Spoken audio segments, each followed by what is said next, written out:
전북 순창의 장덕마을이 격리에서 해제됐습니다. 하지만 여전히 6천여 명이 격리 중인데요. 감염자의 치료가 무엇보다도 중요하지만 생활이 마비된 격리자들에 대한 따뜻한 시선과 지원도 필요하지 않을까 합니다. 오늘은 백순영 가톨릭의대 미생물학 교실 교수 모시고 메르스 상황 짚어보겠습니다. 교수님 어서 오십시오. 네, 안녕하십니까. 메르스 확산세가 조금은 진정되는 느낌을 갖게 되는데요. 아직까지 안심할 상황은 없는 것 같고 또 여러 가지 궁금증들이 많이 남아 있습니다. 첫 번째 질문 보시고 좀 이야기 좀 나눠보겠습니다. 첫 번째 질문입니다. 추석실 109명 격리, 병원 또 다른 사각지대. 참 우려됩니다. 이 신장 질환의 메르스가 굉장히 또 취약한 걸로 알려져 있고 이분들도 대규모에다가 또 감염에 좀 취약한 분들 아닙니까? 예, 그렇습니다. 아주 우려가 되는 부분인데요. 이 강동 경희대병원에서 이 76번 환자가 그 메르스 확진을 받는 과정 중에서 이제 여러 가지 격리도 하고 수백 명을 격리도 하고 또 병원 당국으로서는 가능한 모든 조치를 취했다고 봅니다. 또 지금 오늘 날짜 19일 금요일이라는 날짜가 이때에 노출된 이제 환자들이 잠복기가 끝나는 날이기도 해요. 예. 그런데 이제 그 중에서 한 명, 결국은 전공의 한 명이 감염돼서 확진자가 됐고 나머지는 다 풀리는 상황이 됐는데 결국은 또 뚫린 부분이 생긴 거죠. 그렇습니다. 165번이라는 환자는 사실은 아직까지도 감염 경로가 확실치가 않습니다. 왜냐하면 이 76번 골절 환자는 혼자서 걸어 다닐 수는 없거든요. 침대에 누워 있는 상황이었기 때문에 어디선가 누군가가 옮겨줬든가 아니면 그 165번 환자가 걸어와서 응급실을 왔든가 이래야 되는데 안 오셨다고 그러거든요. 네. 그런데 불행하게도 이 165번 환자가 오늘 알려진 거는 스님이신데 투석을 받는 환자이시기 때문에 자기도 모르는 사이에 그 투석받는 과정 중에서 다른 분한테 감염을 시켰을 위험성이 생기니까 굉장히 어려운 상황이 된 것이 이 투석실이라는 것은 사실 우리나라 투석실이 상당히 좀 열악하거든요. 여러 가지 환경들이. 비좁고 이 환자들도 많고 거의 2, 3일에 한 번씩은 오셔갖고 4, 5시간씩 있어야 되는데 이 신부전 혹은 고령의 신장 기능이 약하신 분들은 굉장히 면역 저하가 일어나 있는 상태이기 때문에 이 바이러스의 감염이 만약 된다면은 아주 치명적인 결과가 나타날 수가 있습니다. 예. 그러니까 이런 부분이 지금 아주 우려가 되는 부분이고요.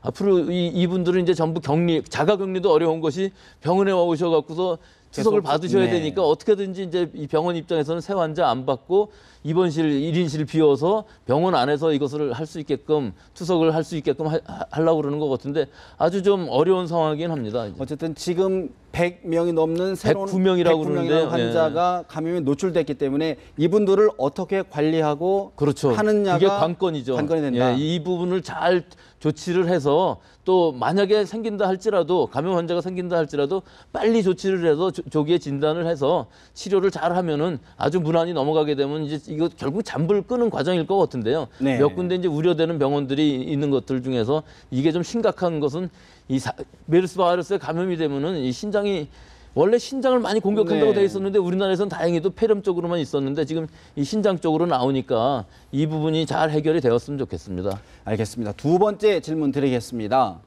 삼성서울병원 이동식 음압기 설치 5만 명 추적 조사 가능. 참 저희들이 삼성서울병원에 대한 비판 많이 하고 참 우려도 많이 했는데 전문 음압 시설 자체가 없었다는 부분. 이거 참 어떻게 저희들이 받아들여야 됩니까? 그러니까 이 부분은 사실은 병원을 신축할 때부터 들어가야 되는 부분인데 우리나라의 대부분의 종합병원들은 이 부분을 잘 안 하고 있었죠.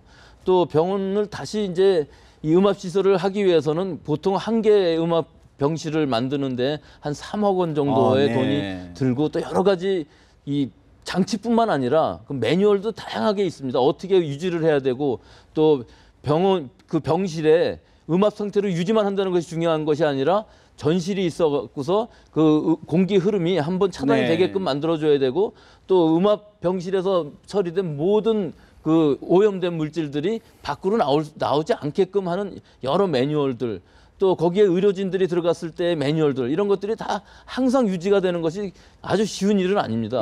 또한 이런 투자는 사실은 사설 병원, 민간 병원에 이것을 요구하는 것이 굉장히 무리인 것이 이것을 투자해 갖고서 전혀 아웃풋 이 수익이 나오는 것이 아니기 때문에 예. 하나에 3억 정도의 시설을 투자해서 그 병실을 1인실로 사용한다 할지라도 평소에 그렇게 사용하는 것은 사실은 좋은 방법도 아니고요. 네. 이런 것은 뭐 앞으로도 우리가 공공병원하고 이 사립병원들하고의 사이에 있어서 어느 정도까지 이것을 해야 될지 하는 것은 앞으로 생각해야 될 문제일 것 같습니다. 사실 이제 결국은 병원도 비용의 문제를 생각하지 않을 수 없다. 그런 질문이 그렇죠. 지적이신데 예. 삼성 서울병원이기 때문에 사실 많은 국민들이 좀 실망감이 그렇습니다. 더 큰 것 같습니다. 예. 다음 질문 한번 보겠습니다. 삼성 서울병원 감염관리 최고평가. 참 지금 병원장이 사실은 학회장으로 계시다는 상황인데 또 지난해 최고평가를 받았습니다. 그렇다 보니까 이 평가가 과연 제대로 된 거냐 이런 얘기가 나오는데요.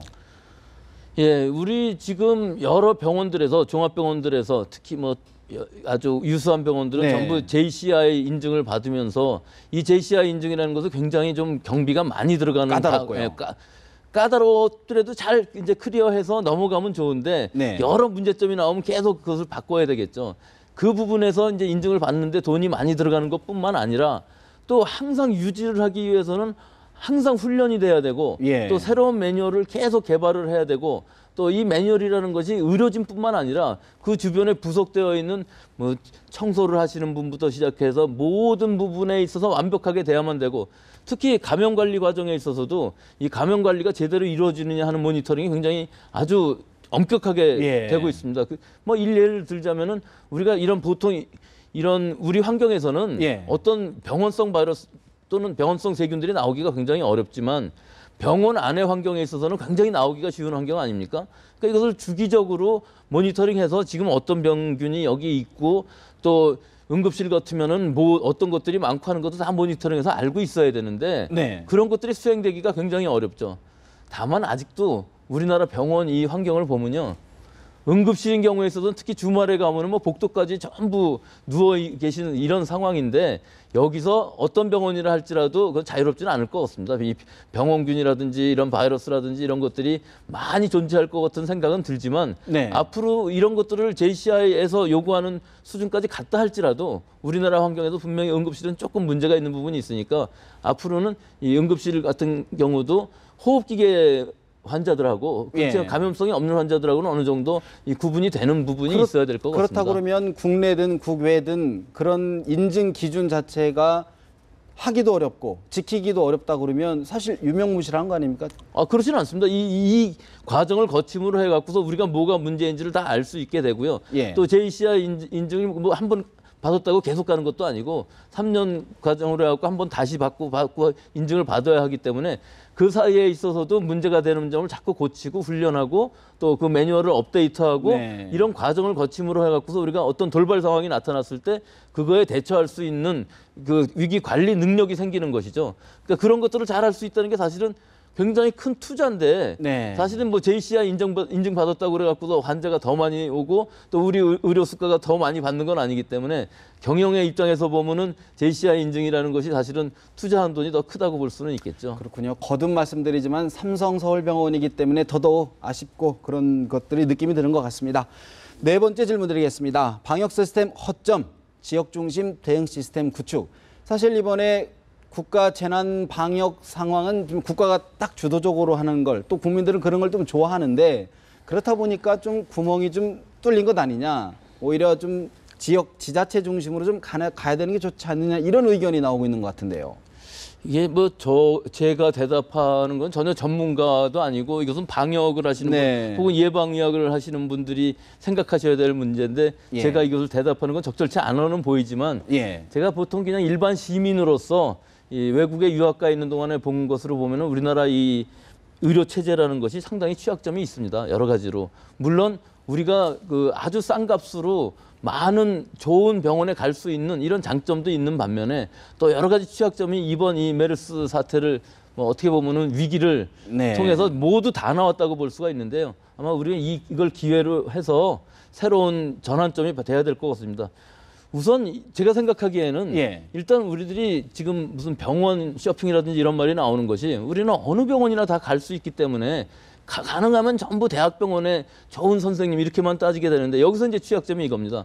우리가 미국을 지금 뭐 의료가 취약하다, 우리보다 열악하다 이렇게 얘기하는데 사실은 그 의료 전달 시스템을 보면 우리보다 훨씬 잘 돼 있는 부분이 네. 있습니다. 그 일반적으로 미국에서도 선생님들을 다 찾아서 갈 수는 있지만 예. 대부분의 경우 한 선생님을 정해놓고 그것을 이제 주치의라는 개념으로 그분이 모든 것을 다 해주기 때문에 예를 들어서 지금 이 메르스 같은 경우도 미국에 들어갔을 때는 그 주치의 선생님이 자기가 보던 환자니까 네. 잘 알고서 중동에 갔다 오셨습니까? 그럼 물어보니까 바로 그 환자가 격리가 되는 것이거든요. 근데 우리는 그런 시스템이 상당히 좀 어려운 건 사실입니다. 네. 또 수가가 너무 낮기 때문에 2, 3분 진료하고 끝나기 때문에 그 부분이 좀 어려운 부분은 사실이지만 예. 그런 것들을 앞으로는 좀 어느 정도 의료 수가 작은 수가 갖고서도 좋은 의료 시스템으로 또 예. 이 의형급 의료기관이라 할지라도 미국 같은 이런 시스템을 어느 정도는 도입할 수 있거든요. 왜 그러냐면 우리도 의원에 갈 때는 항상 똑같은 병원에 많이 가니까 네. 그 환자하고 선생님하고 관계가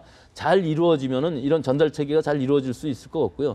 또 이런 보고 시스템 같은 것들이 일단 대학병원 같은 데서 어떤 문제가 생겼을 때 방역 당국에 보건당국에 보고를 하게 되면은 그 다음부터는 사실은 이게 의료기관의 문제가 아닌 것이거든요. 네. 어떻게든 그 방역 당국에서 모든 조처를 취하고 어떻게 하라는 컨트롤 타워가 생겨야 되는데 지금 보면은 이제 그런 게 없었기 때문에 그런 부분을 잘 이번 기회를 해서 잘 만들어 가면은 우리 의료 시스템 자체는 굉장히 좋다고 보지만 여러 가지 취약점을 다 고쳐봤으면 좋겠습니다. 하여튼 이번 계기를 전화위복의 계기로 삼아야 된다는 말씀으로 드려야 될 것 같습니다. 다음 질문 또 드려보겠습니다. 메르스 습도에 약하다. 사실 이제 저희가 이제 장마철이 시작되고 이제 비도 소나기도 많이 내리다 보니까 아무래도 이제 감염병 메르스가 좀 확산세가 잦아들 수 있지 않나 이런 좀 기대를 하고 있는데 어떻습니까? 글쎄 옆에 희망사항이라고 써 있는데요. 이거는 네. 이제 메르스 코로나 바이러스한테 한번 물어봐야 될 건데 아무도 지금 정체를 모르기 때문에 물론 이 실험에 의하면 습도에 약한 것 같이는 보이긴 하지만 이게 과연 전염성하고 얼마나 우리가 지금 관계가 있을까 하는 게 문제가 있거든요.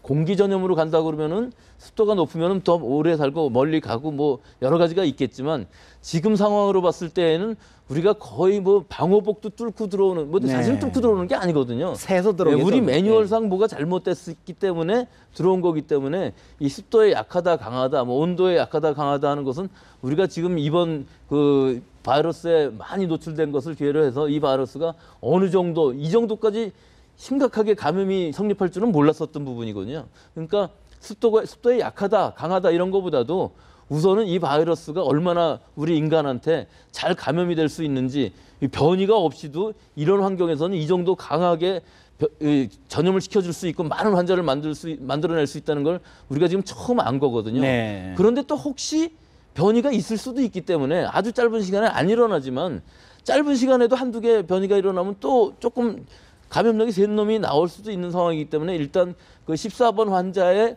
그 유전자를 한번 보고는 싶지만 뭐 결국은 결과적으로는 그 변이가 일어나서 이게 지금 이런 전염력이 세진 건 아닌 걸로 보이고요.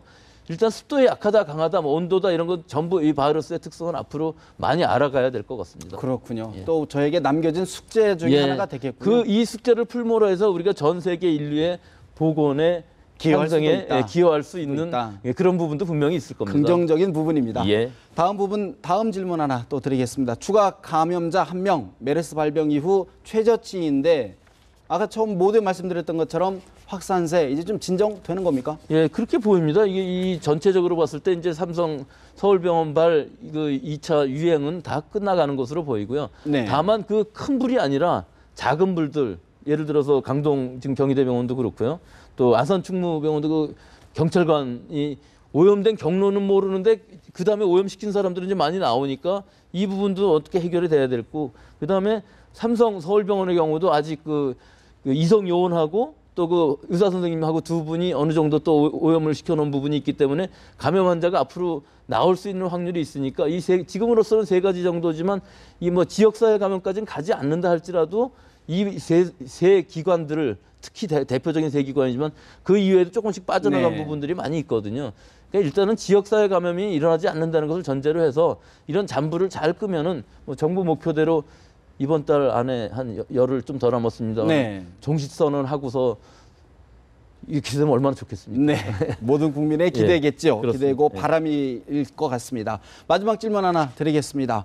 북한 메르스 검역 강화, 메르스 치료제 개발했다. 이런 또 보도가 있었습니다. 북한 내에서 신빙성 있습니까? 이건 좀 세게 얘기하면 이건 너무 뻥을 세게 치는 거 아니겠습니까? 네. 이북이라는 이 기관은 사실은 연구 능력도 없고 이런 치료제를 만약에 개발했다 그러면 왜 이거를 팔지 않겠습니까? 왜냐하면 지금 메르스 바이러스에 대한 특효약이라는 건 없기 때문에 이 결국 인삼 성분 같은 걸로 네. 얘기를 하는 것 같은데 네. 물론 가능합니다. 인삼 성분 중에 바이러스에 충분히 역할을 할 수 있는 효능이 있을 수 있는 물질은 있지만 이 사람들이 이걸 찾아낼 능력은 없는 것 같고요.